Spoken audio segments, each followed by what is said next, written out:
Thank you, Chairman. My name is Elise Mitchell, and I'm the President and CEO of Mitchell Communications Group. I bring you good wishes from my company as well as from my community of Northwest Arkansas, a thriving region with deep entrepreneurial roots.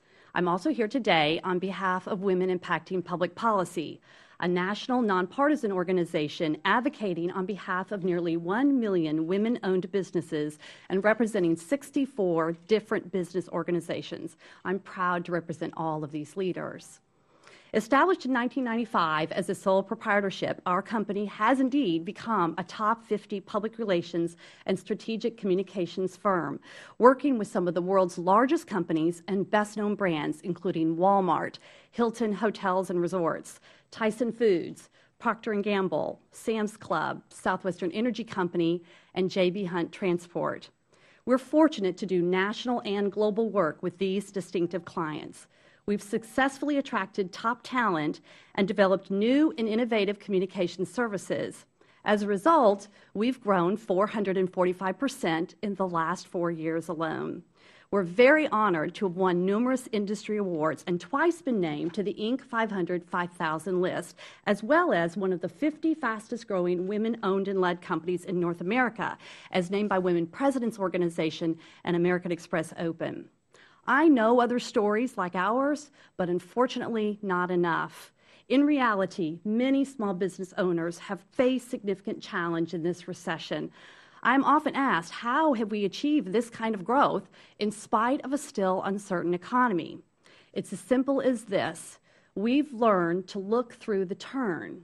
Now, what do I mean by looking through the turn? Well, I'm an avid motorcycle rider, and I've built my business based on this concept, which is a fundamental principle of motorcycling that offers great insight. As you approach a turn, you must look where you want to go, rather than fixating on all of the potential hazards in the turn itself.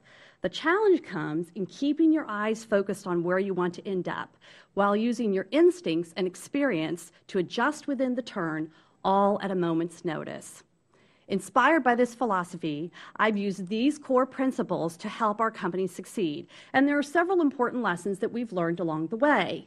First, stay nimble. When change happens like it did in the fall of 2008, you have to be ready to adapt and respond.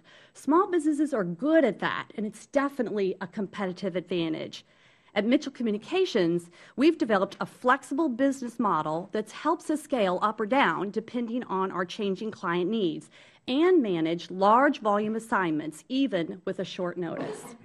Second, know how to take risk. I suppose risk is something that I'm more comfortable with than most because I ride a motorcycle. But the trick is to balance risk and discipline to yield solid results. This starts by having a clear understanding of your value proposition and then knowing how to build upon that where it makes sense. For example, we invest heavily in talent and technology, and we've rolled out a number of new services to help us meet emerging client needs, and we're evaluating new opportunities all the time. Third, stand for something. During some of the darkest days of the recession, we came together as a company to write a common set of values: trust, open communication, service, results, and commitment. These values guided us when we needed them most, and they have helped us attract some of the best employees and clients that anyone could hope for. And finally, don't try to go it alone. The best leaders understand the power of a team.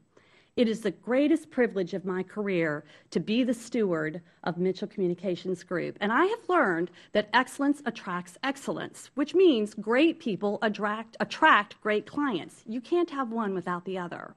It is my responsibility to continue creating a compelling culture so that amazing things happen when these two groups come together.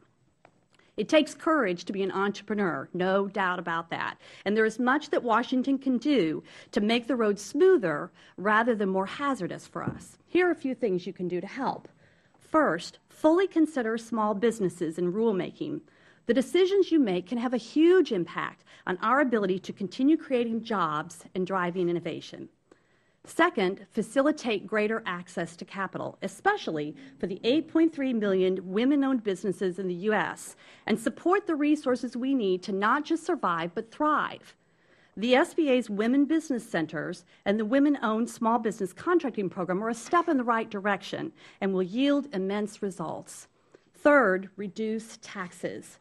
Many small businesses are S-corps, which means the company's taxes are filed under the owner's personal tax return at the same time that we are trying to put profits back into the business to make payroll, purchase new equipment, or simply keep the lights on. Now is not the time to increase taxes on those of us who are making critical investments and creating new jobs. As I share our story with you today, I am reminded of the countless women-owned businesses and entrepreneurs of all kinds who are working tirelessly to fuel our economy. And when I think about them, their dreams and their determination inspire me, as I know they do you. Now, more than ever before, our country needs businesses and lawmakers who are willing to look through the turn, to fix their eyes on where we want this great country to end up, and to work together to get there. Thank you.